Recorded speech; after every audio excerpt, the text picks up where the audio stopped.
नितिन गडकरी का जन्म 27 मई 1957 को नारंगी शहर नागपुर में कृषि से जुड़े एक महाराष्ट्रियन परिवार में हुआ था। गडकरी की मां ने उनके जीवन पर बहुत प्रभाव छोड़ा। उन्होंने जरूरतमंदों की मदद करने की अपनी मां की दयालु और परोपकारी प्रकृति को आत्मसात किया और हमेशा इसका अभ्यास किया, भले ही इससे उनके मामूली संसाधनों में ही छेद हो जाए। 70 के दशक के मध्य तक आज़ादी के प्रारंभिक वर्षों के आशावाद का स्थान मोहभंग ने ले लिया। समाज के विभिन्न वर्गों में निराशा घर कर रही थी। 1975 में आपातकाल लागू करने से धोखा खाए हुए लोगों का गुस्सा भड़क गया। तब सरकार द्वारा की गई ज्यादतियों की हद ने गडकरी को उनके आराम क्षेत्र से बाहर कर दिया। एक छात्र के रूप में उन्होंने आपातकाल के खिलाफ आक्रामक अभियान चलाया। गडकरी राष्ट्रीय स्वयंसेवक संघ (आरएसएस) और अखिल भारतीय विद्यार्थी परिषद (एबीवीपी) के साथ बहुत करीब से जुड़ गए और बड़े पैमाने पर सामाजिक कार्य करने लगे। वह विशेष रूप से आरएसएस संस्थापक केबी हेडगेवार के मानवता और राष्ट्र निर्माण के आदर्शों से प्रेरित थे। मोड़ आपातकाल कई मायनों में गडकरी के जीवन में एक महत्वपूर्ण मोड़ था। राजनीति में उनकी सक्रिय भागीदारी उन्हीं दिनों शुरू हुई और यह सिलसिला जारी है। छात्र राजनीति में सक्रिय रहते हुए गडकरी ने कानून की पढ़ाई करने और बिजनेस मैनेजमेंट में डिप्लोमा प्राप्त करने के अलावा वाणिज्य में स्नातकोत्तर की पढ़ाई पूरी की। मिशन अंत्योदय नितिन गडकरी के राजनीतिक जीवन का मार्गदर्शन करने वाली एक प्रिय विशेषता अंत्योदय के माध्यम से वंचितों के जीवन में सुधार करना रही है। अंत्योदय का अर्थ है घोर गरीबी का उन्मूलन, हर परिवार के लिए बुनियादी आवश्यकताओं का प्रावधान और यह सुनिश्चित करना कि समाज के अंतिम व्यक्ति को जीवन में आगे बढ़ने का पहला अवसर मिले। स्वामी विवेकानंद, महात्मा गांधी, दीनदयाल उपाध्याय और अन्य संत विभूतियों ने इसी पर जोर दिया था और गडकरी अपने राजनीतिक जीवन में इस सिद्धांत का लगन से पालन करते हैं। दर्शनशास्त्र के रूप में महात्मा गांधी के ट्रस्टीशिप के सिद्धांत और पंडित दीनदयाल उपाध्याय के एकात्म मानववाद की अवधारणा ने गडकरी की सोच को गहराई से प्रेरित किया है। सिद्ध ट्रैक रिकॉर्ड के साथ अंत्योदय के एक सच्चे अनुयायी के रूप में गडकरी ने शिक्षा, स्वास्थ्य देखभाल, जल संरक्षण, कृषि सहित भूमिहीन श्रमिकों, छोटे और सीमांत किसानों, वामपंथी प्रभावित क्षेत्रों में आदिवासियों के कल्याण के लिए कई परियोजनाएं शुरू की और प्रचारित किया।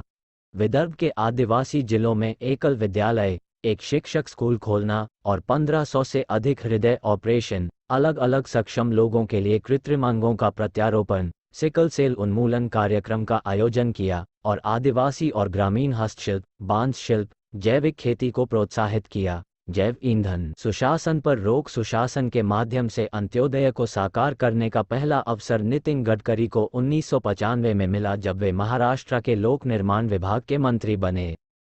गडकरी को जल्द ही एहसास हुआ कि अंत्योदय को देश के सबसे पिछड़े गांवों तक सड़क संपर्क के माध्यम से ही साकार किया जा सकता है।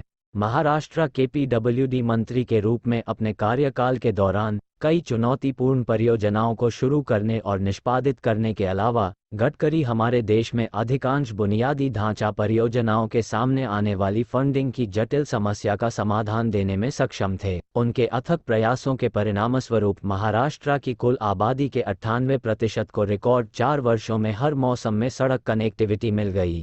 इसमें 13,736 दूरदराज के गांव शामिल थे। इन सबसे विदर्भ क्षेत्र में आदिवासी आबादी के बीच कुपोषण की समस्या को नियंत्रित करने में मदद मिली। जल संरक्षण, जैविक खेती और द्वि ईंधन को प्रोत्साहन और स्वास्थ्य देखभाल और कृषि आधारित लघु और कुटीर उद्योगों में कई अन्य किसान कल्याण परियोजनाओं सहित महाराष्ट्र में गडकरी द्वारा शुरू किए गए कृषि सुधारों से किसानों की आत्महत्या के मामलों में कमी आई। ये देखते हुए कि मंत्रालय का वार्षिक बजट कितना कम था, यदि वह केवल आवंटन पर निर्भर होता तो ये कार्य अधूरा रह जाता। उनकी नवोन्मेषी और लीक से हटकर सोच ने इस उद्देश्य के लिए आवश्यक धन जुटाने में मदद की। प्रगतिशील विचारों समाधान के लिए गडकरी की खोज ने उन्हें कई विकास परियोजनाओं को निष्पादित करने के लिए PPP public private partnership model को अपनाने के लिए प्रेरित किया, जिसे बीओटी बिल्ड ऑपरेट ट्रांसफर के नाम से जाना जाता है। यह अवधारणा मुंबई पुणे एक्सप्रेसवे और मुंबई में 55 फ्लाईओवर को रिकॉर्ड समय में वास्तविकता बनाने में सहायक थी। बाद में उसी मॉडल को कहीं और लागू किया गया जिसे हम आज स्वर्णिम चतुर्भुज के रूप में देखते हैं और एनएचएआई भारतीय राष्ट्रीय राजमार्ग प्राधिकरण द्वारा कई और परियोजनाएं इससे ऐसी सड़कों के लिए निर्धारित बजट निधि की भारी मात्रा जारी करने में भी मदद मिली, जिसका उपयोग ग्रामीण क्षेत्रों के लिए किया जाएगा। सड़क विकास। सभी परियोजनाएं अत्यंत पारदर्शिता के साथ, सत्यनिष्ठा के उच्चतम मानकों का पालन करते हुए और गुणवत्ता से समझौता किए बिना पूरी की गईं। वास्तव में बांद्रा-वली लिंक की कल्पना गडकरी के कार्यकाल के दौरान की गई थी और इसकी लागत रु. 400 करोड़। दुर्भाग्य से जब तक लगातार सरकारों ने इसे पूरा किया, तब तक लागत 4 गुना बढ़ चुकी थी। एक दूरदर्शी, एक करता धरता और आगे बढ़ने वाले के रूप में उनकी बेदाग साख और फ्लाईओवर मैन उपनाम ने गडकरी को तत्कालीन प्रधानमंत्री श्री अटल बिहारी वाजपेयी के सामने एक राष्ट्रव्यापी ग्रामीण सड़क विकास परियोजना का ब्लूप्रिंट पेश करने के लिए प्रेरित किया, जिसे प्रधानमंत्री ग्राम सड़क योजना के नाम से जाना जाता है, जिसे पहली एनडीए सरकार ने देश भर के सुदूर ग्रामीण क्षेत्रों में अंतिम मील तक कनेक्टिविटी प्रदान करने के लिए लागू किया था। वाजपेयी ने उनसे एनडीए सरकार की सफल राष्ट्रीय राजमार्ग विकास परियोजना (एनएचडीपी) को आकार देने में भी काम करने को कहा। गडकरी प्रभावशाली अंतर से जीतकर नागपुर से 16वीं सभा के लिए चुने गए।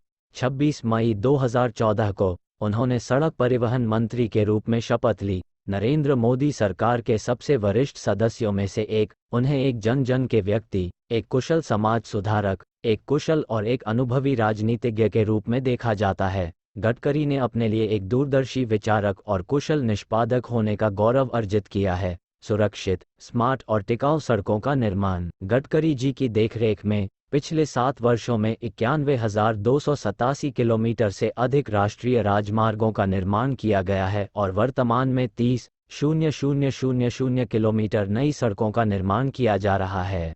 भारतमाला परियोजना चरण 1 के तहत श्री गडकरी के नेतृत्व में 22 विश्व स्तरीय एक्सेस नियंत्रित ग्रीनफील्ड एक्सप्रेसवे परियोजनाएं वर्तमान में निर्माण के विभिन्न चरणों में हैं।